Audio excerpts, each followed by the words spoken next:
Hi, everyone. So, what I'm going to be talking about today is basically the concept of what happens after you've written your headline. So, what we're trying to do here right now for the Mindvalley DNA is really systemize every single aspect of how we design a website, right? And even something like copywriting, which a lot of people think copywriting is an art.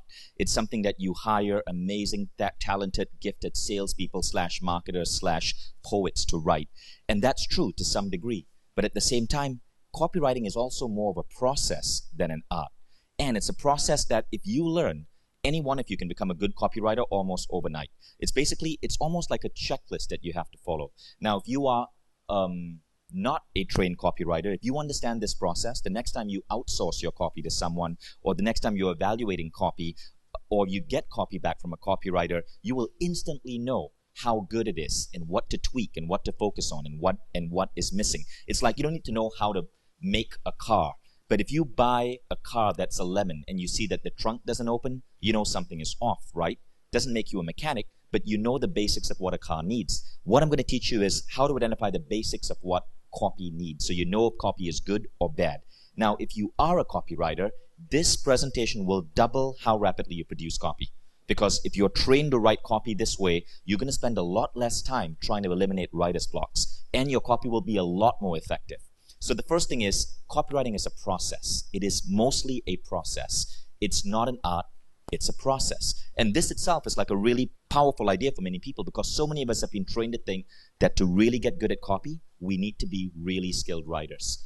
Okay, so there are 3 stages when it comes to producing copy. And what I'm doing over here is, I'm going to take you through these 3 stages and basically give you a checklist. So we're not going to go into the psychology of copy. We're not going to talk about how to create a remarkable headline or how to craft best-selling testimonials. I'm simply going to give you a checklist. So you're going to take notes. You're going to create 3 categories: preparation, elements, and then the third one is fine-tuning. So the first category is preparation. The second one is the elements that should go on your page. And the third is fine-tuning. Once the copy is written, how do you go back and fine-tune it, right? Now, for each of these, we're going to go through a simple checklist of what needs to take part in that area. And a lot of the ideas here come from Dan Kennedy. They come from Perry Belcher. They come from Ryan Deiss, from our own experiences at Mindvalley, from Joanne Wiebe, who wrote one of my favorite books on copywriting, The Dark Art of Long Copy Sales Letters, and also from Joe Sugarman and Frank Kern. So it's a digest of a lot of different brilliant minds who have been discussing copy. Okay, so let's start with preparation, right? Now, the first checklist is awareness. You have to know your market awareness. Now, market awareness basically looks like that. That's a diagram from Joanne Wiebe. Depending on your prospect state of mind, they're going to be in different levels of awareness of your product. So Joe Sugarman, right, was explaining this in his book, and he explained it this way. A friend was trying to sell him a home security system, and he just wasn't interested in buying. Why? Because Joe Sugarman was over here. He was in state 4 on home security systems. He was aware that, such things exist, but he didn't really know the main benefit. Then one day his house got robbed. That's his house in Maui. We've actually been there. We almost hosted A-Fest there. But his house got robbed, and all of a sudden, he became a buyer. His awareness went from 4 to number 2. And eventually number 1. He had to buy a home security system. Now, here's why market awareness is so important, right? When you know market awareness, the level of awareness that your prospect have about your solution, this helps you decide what type of copy to write. And this is basically a diagram from Joan Wiebe. She extracted it from Michael Masterson's book. And it basically shows you, like, from unaware to most aware, how your messaging should change and how to drive to the page. Okay, so for example, if a prospect is unaware, you can use radio ads really well. If a prospect is really aware of Qigong and what Qigong does, they're going to be on Google typing in things such as Qigong training. And so you'd be using email, you'd be using subscribers, you'd be using display aids to drive people to a page. The messaging also changes. See, when, for example, when Qigong was first introduced to the US market, it was introduced by Clayton McPeace. And he didn't even use the name Qigong. He called it Secrets of Eastern Chinese Energy Healing. And he sold it with a story. Now, Qigong is more known in the American market. It's gone from a market that's completely unaware of Qigong to a market that's more like solution aware. They kind of know Qigong is there. So now when we sell it with Lee Holden, there's a lot of proof, lots of claims, we talk about the product, we focus on the price. It's because the market has gotten more aware. So again, your style of copy changes. Now, the only time you can use short copy, and almost every book says this. Dan Kennedy says, don't use short copy, you're wasting your time. And Joanne Weeb says the same thing. Long copy will always trump short copy. Almost every copywriter says this. So stop pushing for short copy. It's counterintuitive, I know, it doesn't work. But there is one instance when short copy works. Short copy works. The only time you can use it is when your market is completely aware of what they want to buy. So Marketing Experiments, right, did this test. This was for a product where the customer already knew what they wanted to buy. So in other words, I don't know what the product was, but let's say the customer had typed in something along the lines of Lee Holden Qigong DVD and the title of that DVD. The customer knows exactly what he wants to buy. In fact, he knows so much that he probably put where to buy at the end of that Google search string. In scenarios like that, Marketing Experiments did a test. And if you actually use long copy, their sales went down 60%. But when they stripped away the long copy, they removed the social proof, they removed the benefits, they just had the product and the price, sales went up. This is why when Amazon is selling a book, it doesn't use long copy. Because usually when you go to Amazon to buy a book, you know exactly what book you're looking for. And what you're really doing is you're price shopping. So for Amazon, long copy doesn't work. But for most of our products, we have to use long copy because of the market awareness. Okay, now the next thing you got to figure out is market sophistication. I won't go into too much detail on this, but market sophistication is basically how many other products like mine have my prospects been exposed to. And there's a really detailed 40-minute video on market sophistication on Mindvalley Insights. So go check that out. We've discussed that before. Market sophistication basically is dependent on your competition and what type of advertising messages they're feeding to the market and how you're going to counter those messages. Now, this gets a little bit mathematical, right? But like I said, it's a process. You have to be able to correlate market awareness and market sophistication to understand how to position your product. This is crazy important if you're doing Google advertising. It's crazy important if you're writing copy. Again, you got to look at know your prospect state of awareness and the market sophistication. This is basically market sophistication. And based on that, the way you position your product can be radically different. So for example, if your market is fairly mature, so let's say everyone in America right now already understands meditation. They know meditation is beneficial. And they're all quite aware of the various meditation products out there. There's Centerpoint, there's Om Harmonics, there's the Silva Method. How you want to position your product is frame your claims and proof in a way your traffic can identify it. So for example, you know your traffic is women who are in their 40s to 50s.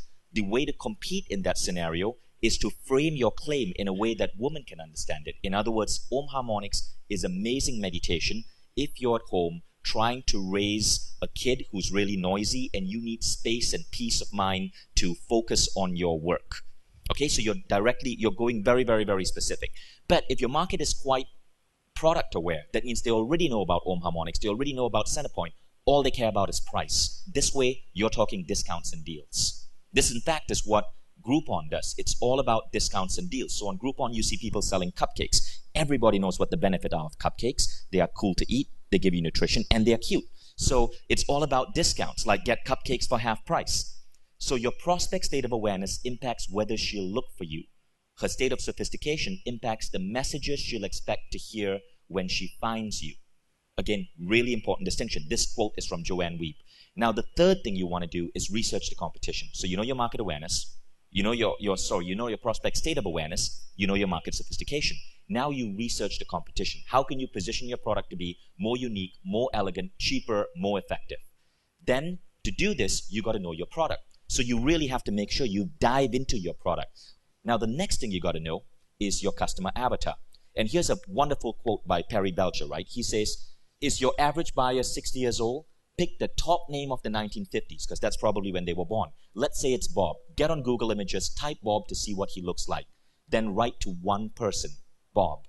Now you got the picture of what your avatar is. Your avatar, you know, is Bob. In all your messaging, your email, your copy, you want to keep this one avatar in mind. Here's why this is so important, right?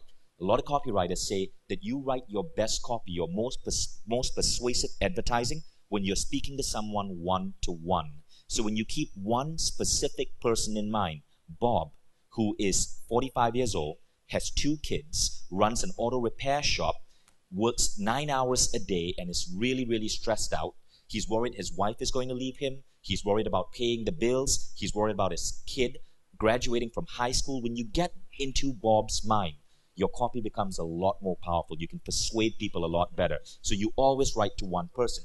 Everyone here who's writing any form of copy should always know that avatar, have the avatar's face, stick it directly on their computer. Now you go on to the next stage, right? You're going to plan your copy style.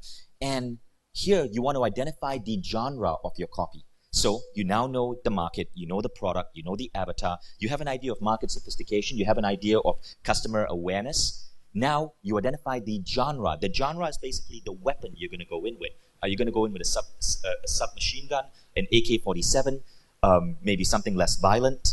So there are 6 genres in copy. There's the open letter, the personal letter, the reluctant hero, the special report, the world is wrong, or us versus them, or align with us. Okay, now here are examples. We start with the open letter. Here's a famous open letter headline from Joanne Weeb. An open letter to talented artists who are sick and tired of snobby galleries robbing them blind. But here's why this is cool, right? In the headline itself, it kind of gets the customer to raise his hand. So the customer knows exactly that you're speaking to him. Talented artists. Now here's an example of the personal letter. Now the personal letter is where someone identifies a secret, a story, their personal journey. And that's what we do with the Bert Goldman's quantum jumping page. If you notice, one of the characteristics of a personal letter is if you scroll all the way to the bottom, you see a signature. So it's very personal. It's from me to you. The third is the reluctant hero. That's kind of what we did with Zentrepreneur. We've been amassing all these crazy ideas on marketing. We want to get them out to the world. We know we shouldn't be doing this. We shouldn't be freely giving away a lot of our content, but we think this is important to our mission. So reluctantly, I'm going to open up a mastermind group. And it's going to be crazy expensive, but it's also going to be amazingly epic. Reluctant hero was the style of story we used for Zentrepreneur. Then there's special report. Now, we've used this before many times. This is an example of special report. Lies, lies, lies. Why we investors are fed up with everyone lying to us. But getting rich is the best revenge. Smartest way to do so in 2007. Special report. Then there's us versus them. This particular lingo comes from Frank Kern. Obviously, Gabriel Code. That's one of the best us versus them copies we've written. Us is the conscious community, and them is the diet industry. So we are getting all our audience to unite as the conscious community to say enough to the dieting industry for selling us crap that doesn't work. And we want to find a way to use our minds to have focus and control over our body's weight loss.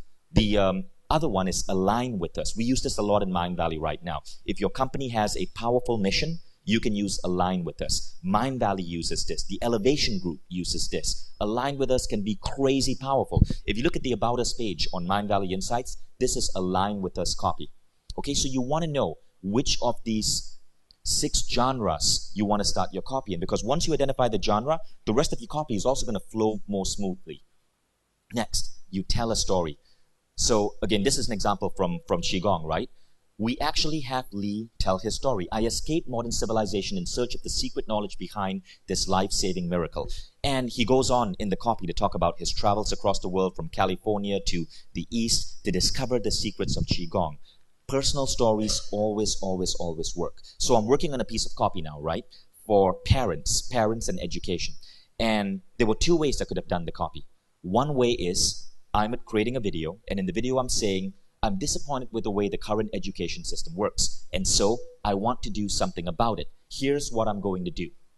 That's good, but here's a better way. You tell a story. I pick up my son Hayden, I put him on my lap, and I say this. This is my son Hayden. Hayden, say hi to the audience. Hi.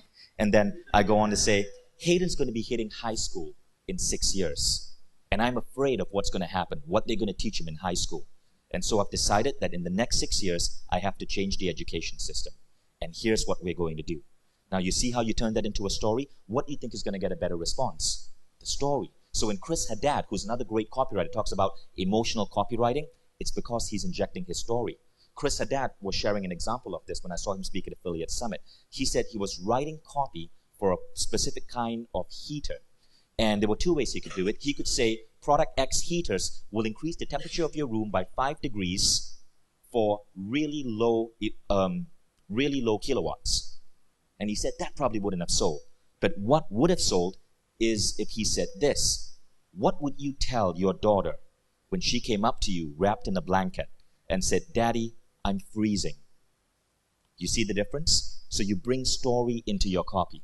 Now, when it comes to story, what determines story best is the tone. There are a number of different ways you can use tone: curiosity, nostalgia, distrust, fear, humor, camaraderie. So with Mindvalley, we always use a specific kind of tone. It's more humanistic. We talk about how this is going to help you impact the world because our audience is very humanistic. It's more authoritative. We've been researching all these different aspects of personal growth. This is the best meditation product we've found. And Groupon uses humor. So this is an ad that recently went up on Groupon Malaysia. One-day unicorn riding at Ulu Yam. Choose with or without magic pumpkin carriage. This is an actual ad. Total price, 20 million ringgit. Price on Groupon, 9 million ringgit. You save 11 million, 57% discount. Valid till 9 a.m. And minimum 3 days prior booking requires. Booking subject to availability.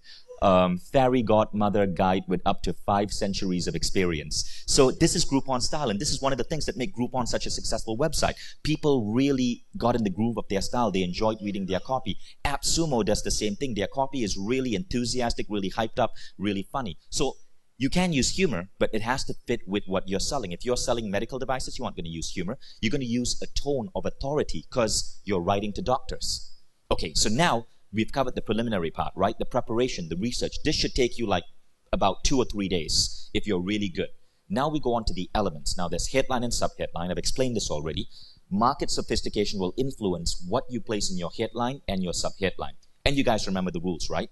For lower market sophistication, your headline is the benefit, your mechanism is the subheadline. For market sophistication 3 or 4, you flip it around. Your mechanism is the headline, your benefit is the subheadline.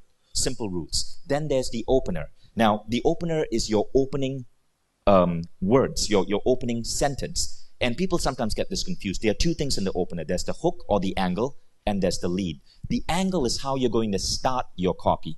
And one of the best things to test, according to David Ogilvy, is the angle. So if headline's the number 1 thing to test, the second best thing to test is going to be the angle, how you actually start that copy. So for example, with Om Harmonics, Roland had done some analysis and he'd suggested that we dramatically change how we present Om Harmonics. That would be an angle change. One way we're doing it right now was we are selling Om Harmonics as really sophisticated meditation audio. And that's the angle. But what if we flipped it around and we tried a different angle? And we simply sold Om Harmonics as a way to meditate because meditation is hard.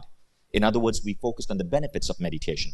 The angle, of course, would work depending on what traffic we're buying. But we don't know until we test. So you always test angles. So the angle and the hook is the same thing. But the second thing you want to pay attention to is the lead. The lead is the opening sentence in your copy. Now, here's the mistake people make, right? Your lead should be really, really, really short. So a good lead would be something like that. I woke up on June 22nd, puked all over myself, crawled out of bed, and discovered that I was seriously ill. You want to read next. I know it's disgusting, but that just makes you want to read to figure out, oh my God, is this guy going to die? What happened? What was the epiphany? So your leads have to be short, mysterious, and get people to want to read further. But I've seen some really bad leads. Some bad leads such as, so here's an example of a bad lead. A bad lead is something that's so boring and convoluted, it stops the audience cold. And by just shortening that lead and making it tighter, you can have more people go from your headline to the rest of your copy. Okay, so Joe Sugarman says 5 times as many people will read your headline as your body copy. And what's the gap between headline and body copy other than the quality of the headline? It's that lead. The lead should be concrete, curiosity driven. It should be extremely short because you want to get people directly from that first sentence to sentence 2, 3, 4, and 5. The lead starts the story. Once upon a time is a lead. Once upon a time, there was a depressed prince is a good lead. Once upon a time in a faraway kingdom, there was a prince who was the son of King Arthur of Javanta. And this was the second son of King Arthur. Boring. You just like put in a bunch of unnecessary crap that just distracted people from reading. So lead should be really short. Now you go on to the pain and the solution. Right up front, according to Perry Belcher, you bring up the pain and you give a hint of the solution. Okay, so Perry says this, right? And this is really true. Your copyright, actually this is from Joanne Weeb and Perry Belcher. Both of them have said the same thing. Your audience wants the world. They want it now. They want it easy. There are three things there. People want results. People want results fast. And people want results with ease. So Perry gives this example of a great promise in terms of pain and solution. Product X teaches you languages by making you look at pictures for 5 minutes a day. Or look at pictures for 5 minutes a day and learn to be fluent in a whole new language in 30 days. Notice it's a big promise. You get big results, fluent in a whole new language. Notice 5 minutes a day, that's speed. Notice, look at pictures, that implies ease. You don't have to do anything. Keep in mind that primarily people are lazy. All of us are lazy, no matter how brilliant you think you are. And all of us are more likely to buy a product if it's going to be easy to use, if it's going to get you results, and if it's going to get you results fast. So you want to always inject this in the first part of your copy. That's why we sell a Qigong product that promises people to be able to use, to get in tune with their inner Qi in just a few minutes a day of practice and to see results in 7 days. Because people want speed and they want ease. But if we said, here's a product, you have to practice this for half an hour every single day for 10 years, and you'll be a Qigong master and be able to zap people with energy blasters from your finger. Now, energy blasters from your finger is a pretty powerful result, right? I mean, think about all the party tricks you can do with that. But 10 years, 30 minutes a day for 10 years, not speed, not ease, not going to work. Now, the next thing you do is you come up with your crossheads. Crossheads are crazy important. Here's a crosshead, again from the Qigong product. None of them took my strange exercise seriously, but when they saw how fast I healed, every crosshead should be the equivalent in impact of a headline. Every crosshead is a headline. Sometimes we get lazy. The original crosshead here was more really an opener. It was more something along the lines of how I healed myself. But this is a freaking amazing headline. So you want to make your crossheads drag people down your copy. Every crosshead should be as powerful as a headline. So future pacing is really this, right? The future pacing part of your copy is basically starts with one word, imagine. That's a tip from Perry Belcher. So somewhere in your copy, you're always going to say, imagine what your life would look like if you did this. Imagine what your life would look like if you could only feel the power of Qi coursing through your bodies. Imagine what your life would look like if you woke up every morning without needing a cup of coffee to keep you refreshed and energize you. Now you go on to why you meaning you, the person writing the copy, the author. So here you present why you should be trusted and why people should buy from you. Here's a great example again from Qigong. Okay, I'm using lots of examples from Qigong because it's the most recent copy. So, who am I and why you can trust me to help you get better health, all-day energy, and relaxed concentration. And one of the things you'll notice about this copy that we really focus on is as seen on PBS, because it's a big credibility boost for Lee Holden. You always want to state who you are and why the audience should trust you. Now you go on to the benefits, right? Benefits, crazy powerful. Problem with benefits is many people confuse a feature and a benefit. So you might say, anti-lock brakes, but that's a feature. But if you said, this car has anti-lock brakes so that you won't hit the deer that runs out in front of you, that's a benefit. That's another example from Perry Belcher. I like Perry because I just got from his event, and he's a really brilliant copywriter. And look, it's so simple. You're just adding the word so. Here's the feature. So this is what it does. For example, Omvana, thousands of meditation audios on your iPhone. So you can meditate to a different audio every single day and never get bored with your meditation practice. Now, one more thing that we recently did is, for many of our product module descriptions, we expanded it. So we don't just list that in this particular quantum jumping CD, you're going to learn how to use quantum jumping for health. Note what we did instead. We said, I need you to know this. Age is merely a number. In my 80s, I became an entrepreneur and created my own business. I made my first music CD. I moved to a bigger home. I learned to play the piano. Health is an extension of your belief system. If you're suffering from an illness, this chapter will give you some tips and techniques to accelerate your body's natural healing process. That's so much richer than what it said before, which was learn how to accelerate healing, learn how to prevent illnesses, learn how to age gracefully. We added so, we got them to visualize what's going to happen when they have this module. Okay, now you go on to social proof. Social proof is crazy important. Don't need to talk about it because we've seen the evidence multiple times. Testimonial sandwich on your sales copy boosted sales by 103%. When John Reese was asked, how many testimonials should I use? He said, all of them. You can never have enough testimonials. Always fill your entire page with good testimonials. Now again, there's an art and science to testimonials. We'll cover that in another session. Then reality infusion. In a skeptical age, when so many things are being sold online, you want to be able to show that your product is real, that there are people involved in your product who are out there, who don't just exist on the magical internet, because there are so many phonies and tricksters out there. So if you look at quantum jumping, right? We did this. We held a quantum jumping VIP dinner for high-level students, took tons of photos. That goes on the website. We have a picture of Bert in front of a filled room teaching quantum jumping. We have a picture of Bert teaching a specific technique to a woman.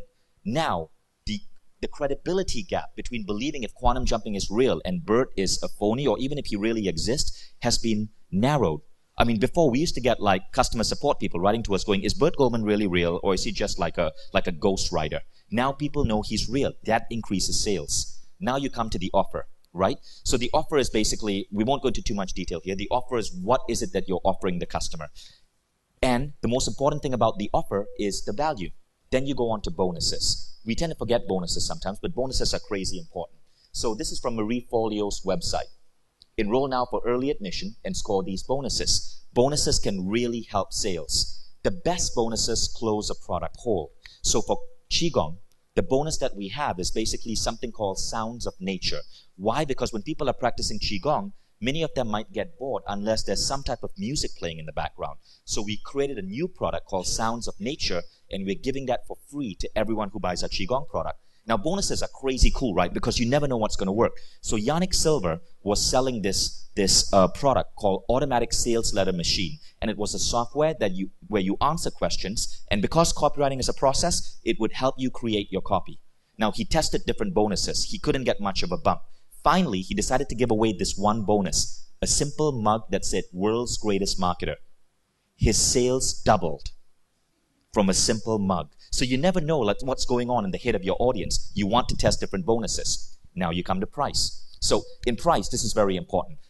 There's a killer idea called the Popeil drop. That's a great book. We actually have it in our library. So Ron Popeil is the guy who pioneered the infomercial industry in the US. And you've all seen this. Everyone does this now on infomercials, but Ron Popeil invented it. And it's like, I know what you're thinking. This is probably going to be $200. Well, let me tell you this. Right now, if you act right now, not only is it not $200, it's not $150. It's not $99. It's not $49. It is $39, and you can pay in 2 installments if you act right now. Have you guys seen that before? Cool. So that is called a Popeil drop, and you can actually put that in copy. You can use this on the stage. Now, one more thing you want to do in terms of pricing, incentives and discounts. This really depends on your market sophistication and your customer awareness, right? But incentives and discounts can sometimes work, especially if the customer is already looking for your product and shopping around. For Mindvalley, we don't want to use this too much because many of our products are unique. Only we carry it. The danger, though, is incentives and discounts can lead to sales, but they are a lazy man's way of copywriting. And if you overuse it, you can actually kill your entire business, because you end up slashing prices and you forget that eventually people don't give a shit about the price. They simply want results. So always use this sparingly. Then price justification. So stating the price is one thing, justifying the price is another. Here's a big thing we can all improve. Okay, so we often confuse what the customer is buying and what the customer is getting. What the customer is buying may be an ebook. Now, if you're buying an ebook, you don't just say, this is what you're getting, ebook. 39 pages. You actually want to expand that. They're getting all the books in the bundle, the chapters in each book, worksheets and templates, cheat sheets, included MP3s, various formats the book is in, hardcover, softcover, Mobi, EPUB, PDF. See how you expand that? So a simple thing like an ebook can be expanded. But here's the thing. People aren't really buying an ebook. An ebook is just a series of digital bits and codes. What they're buying is the result. So if your ebook is about weight loss, what they're really getting is a transformation. They're getting dependable, consistent weight loss. They're getting the end of yo-yo dieting and the embarrassment that comes with confessing to your mother that you're off your diet again. They're getting the sheer joy of being able to shop for form-fitting clothing you see so many other people in. They're getting surprising ways to sneak healthy ingredients into their favorite comfort foods and 3 p.m. snacks. Do you see the difference? How else would you explain how a guy like Michael Geary, who runs Truth About Abs, has sold is selling 20 million US dollars worth of a single ebook a year. It's because he's smart. He's not selling an ebook. He's selling transformation for 49 bucks in the form of an ebook. So when I hear you guys say, this product is only 5 CDs, we can't charge above $99, bullshit. Of course you can, because you're selling transformation. You're not selling CDs. The price of a CD when CDs were hot was about 20 bucks. And so a Britney Spears CD would be about 18 to 19 to $20. Maybe you'd get about 12 songs on there. And it's garbage music. So you can't compare what we sell to a Britney Spears CD. A 5 CD Mindvalley product you can sell for 200 bucks if you get your marketing right. So stop discounting and learn the difference between what they buy and what they get. It's crazy important. So again, this is something we can be adding to all our copy. Now you go on to list. Now, when you're using list in the sales copy, there are 2 kinds of list you can use. And again, we're not really doing this, but it can cause a really, really big impact. There's list of benefits and list of what you get. So here's an example, right? This one again is extracted from Joanne Weeb's book.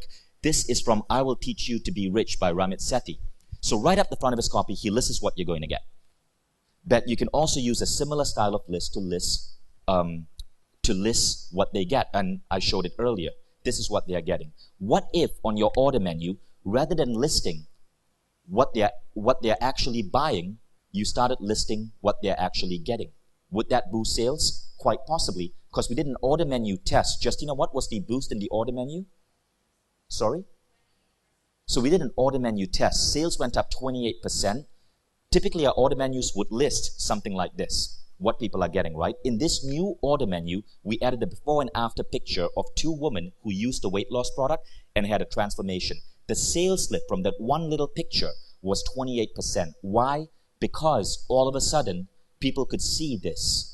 They could see what they were getting, the transformation, rather than what was physically being mailed to them. So again, it's really important. So list is another thing you should have in your copy, list of benefits and list of what they get. But again, remember what I'm saying, what they get, list the transformation.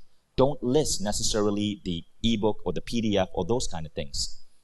Okay, now scarcity. Your copy, your business model has got to have scarcity. Now, I'm not saying fake scarcity. I'm saying engineer scarcity into your business model. Zentrepreneur works so well because it's engineered scarcity. We didn't want to build a mastermind group for everyone. We wanted it to be select. And a large chunk of people who applied, even though they were prepared to pay, we just did not allow them in because they did not meet the bar. We made people pass through a first hoop. The second hoop was there was a deadline. And if you don't meet the deadline, it only opens up 3 months later. And the third hoop is if you wait 3 months, the price goes up. So Zentrepreneur now, the price has gone up. And over the course of the next 1 year, price is probably going to double because we're always raising the pie. In other words, we've created a business with built-in scarcity. Groupon went to become a billion-dollar company because they did the same thing. There were lots of coupon sites out there, lots of coupon books, but Groupon's thing was your coupon is you can only buy it for the next 24 hours. And that turned them into a billion-dollar company. Always have built-in scarcity. Then, of course, there's the guarantee. We've made a lot of progress in our guarantee. The latest one that we've been using that has worked really well is you don't have to make up your mind right now. Try this for 90 days and then decide. That has caused a 27 boost in sales. Then you come to the call to action. Okay, so the call to action might look like this. But you can do a lot better than that. You can actually say, by now you should be convinced of why this product is going to revolutionize your life. So scroll down and click on the orange button that says add to cart. And you wouldn't believe how much this simple thing can boost sales. It might even be hypnotic. And it seems obvious, but just telling people what to do in text on the page boosts sales.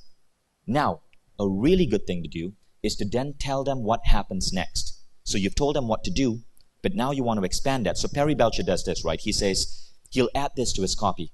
When you order, you will get an email that looks like this, and there's a picture of the email. And when you click on the link of that email, you will come up to a sign-up page that looks like this, and there's a picture of the sign-up page. When you sign in, you will access your product at the Mindvalley Academy, and that product page will look like this. Now, this, he says, can dramatically boost sales. So Eva, Magda, definitely think about this for Qigong as well. Now, the next thing you want to do is you want to warn them of what will happen if they don't take action. So add a warning. Now, the warning is, I talked about this a couple of sessions back. You can use the emotional close or you can use the logical close. So for example, if you were selling weight loss, you might say, let me try to explain why I really want to get this out to the world. The average American spends $3,500 on healthcare every single year. But the average American who is slightly overweight, that amount goes up to $4,500. So if you're overweight, you're spending an extra $1,000 on healthcare. Our product only costs $49. That's a fraction of what you're wasting every single year in additional medical bills. This is why this makes sense. Stop spending money on healthcare that you may no longer need. That's the logical close. You can go to the emotional close. Did you know that most people who read this page will not necessarily buy? It's not because they are afraid. It's not because they are lazy. It's because they decide that they are too busy right now to take out their credit card and make the purchase. But let's look at the cost of what's going to happen if you do that. You might forget this because you're going through a busy life. And for the rest of your life, you might be overweight. This might be your only chance to finally shed those pounds. And you go on to describe all the benefits of being overweight. You give them a warning of the cost of not taking action. Now, when you come all the way below the copy, you give a reminder. And the reminder can be done in two ways. It's either a PS line or it's a bottom line. Now, here's how people buy, right? They'll start at the top. They'll go all the way to the bottom. But before they click, they will actually scroll all the way backwards up to the top. What are they looking for? They are looking for any reason at all to find a loophole in your copy so they don't have to give you their money. So right at the bottom, before they start scrolling up, you want to remind them of everything they've read, because especially with long copy, they've been reading that thing for about 15 minutes. So remind them. So for example, on quantum jumping, you might say in the PS line or the bottom line, here's why you really want to invest in quantum jumping right now. Firstly, it's a 90-day free trial. Secondly, we know you love meditation because you're a member of the Mindvalley list. Quantum jumping is one of the most powerful meditation and creative visualization programs out there.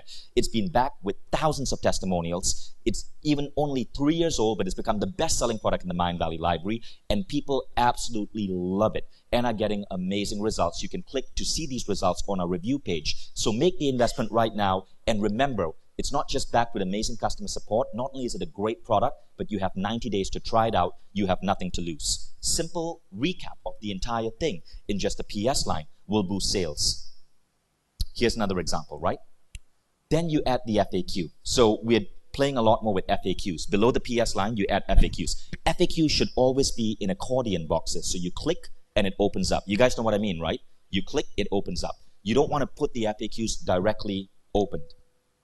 Now you come to the final stage. So now we've covered all the elements, right? And if you're a copywriter, I want you to memorize that list and make sure that you actually have those things on your page. Now you come to the final part, which is fine-tuning. Now the first thing you want to do is close all credibility gaps. Perry Belcher says this: you have to make sure that you're only asking your audience to believe one thing. But most of us in our copy are asking our audience to believe like 2 or 3 different things. So try to reduce it to just one thing. The more things your audience has to believe, the harder it is for them to buy. So make them believe just one thing. In Gabriel Code, we might be asking them to believe that they can lose weight really fast. And we might also be asking them to believe that weight loss can be done solely with the mind. And we might also be asking them to believe that the diet industry and the exercise industry is brainwashing them. That's 3 big things. What's that dominant belief that we want to have them believe? And focus on that. And maybe eliminate the other 2, because you can't ask someone to believe too much. Now, Dan Kennedy says the same thing. Reduce the number of things you need them to believe and close credibility loopholes in your copy. Because when they go all the way to the bottom, they're going to scroll back up and look for any reason to be talked out of buying. Close every credibility loophole you can. And one of the ways to do this comes from Joe Sugarman. It's called the damaging admission. So you actually admit something inferior about your product or copy. So you can say this, right? You can say something along the lines of, so rather than just say the Mindvalley Academy will allow you to consume this product in an amazing, magical way where you will feel so happy as you're learning about the Gabriel Code, happy as if you were riding a unicorn that's bouncing up and down and up and down, and you will absorb knowledge so much faster. That may be a credibility gap. So what you may want to say is, all the products here are laid out elegantly in the Mindvalley Academy. Because it's a new system, it might be a little bit slow right now. And you might be a little bit confused if you are not used to using a computer. But don't worry, the slowness is just a couple of seconds, and if you do need help downloading something, we have a customer support team with a 24-hour response. That can boost sales, even though you're making an admission of what your flaw is. So sometimes, some copywriters will actually admit a flaw they don't have, just to make their copy more believable, and that's totally cool. Now you go on to editing. You want to edit for two things: grammar, sentence structure, but you also want to edit to remove any word or sentence that's not contributing to the copy. So again, this is your chance, those of you who really like things to not be so long, to shorten your copy. Typically, you can shave off about 20% of words just from good editing. Then you go to language enhancement. Here's an example, right? You don't say figure it out, you say crack the code. You don't say how to make more sales online, you say 5 steps to skyrocket your online sales. You don't say thousands have felt rejuvenated with product name. You say product name is a hungry leech, sucking up your body's toxins and swallowing them deep down. That's what gets people reading. Now you remove distractions. Remove your header, remove your footer. Don't add any navigation. And you can see how powerful this is. This was a test Mindvalley Russia did. They removed the images at the top, and it caused a 46% boost in performance. Now you do the skimmer test. For audience members who are skimming, who are reading really fast, will this copy work for them? And here you want to check headlines, crossheads, testimonials, make sure key things are bolded, make sure your Johnson boxes stand out. Here's something you might notice, right? For skimmers, this copy is really easy to read. The headline uses differentiated fonts, so the keywords abundance and contribution in 2013 and beyond just pops out. There's the copy flow. This is crazy important. So in long copy, the number one job of each line is to lead the reader to the next. So Joe Sugarman calls it the cascading flow. Your copy should get the user hooked, and every line should get them to read deeper and deeper and deeper. How do you do this? Frank Kern offers some really cool advice. It's called the who the fuck cares technique. So you read a line in your copy, and you imagine you have an asshole friend next to you going, who the fuck cares? And then now you rephrase the second line to address that skeptical asshole. So your first line might say, with the Gabriel Code, I lost 50 pounds in 1 year. Imagine your asshole friend, who the fuck cares? And you go, do you know how, so your next line might be, do you know how difficult it is to lose 50 pounds in 1 year? Less than 1% of the population does that. Frank Kern's asshole metaphor might go, who the fuck cares? Now you go on to your third line. And I can show you how to be in that 1%. And it's much easier than you think. Now when you add the symbolic asshole next to you as you're writing copy, you automatically create copy that has a better cascading flow that's going to grip your audience and take them through the copy much faster. It's a crazy powerful technique and one of the most brilliant copywriting hacks I've ever come across. Then you check the DNA, okay? Does your copy have a feature box? Does it have trust seals like the BBB, the testimonial sandwich, the publisher's video? Does it have reality infusion? All the things that at Mindvalley we have tested and knows work for our audience. Does it have captions below every picture? And finally, do your ads and copy match? So this is where you can cause some mistakes. You write copy, then you create a Google ad that just doesn't connect with the copy. You've created a dissonance with the customer when they click on the ad and land on your copy. Or your email might not connect with the copy. Numerous studies have shown that if your email and your copy match, in other words, what it says in your email directly flows into your copy, you get better results. And you can do this just often by just tweaking the opening line of your copy to match that particular promo. So it's super important to make sure your ads and your copy match. This is why people on Tushar's team should always make sure that when they are writing ads, there is that connection and that they are working with people on Roland's team or Justina, Ajit, and Eva's team to make sure that the copy matches the advertising. Okay? That's it. Thank you.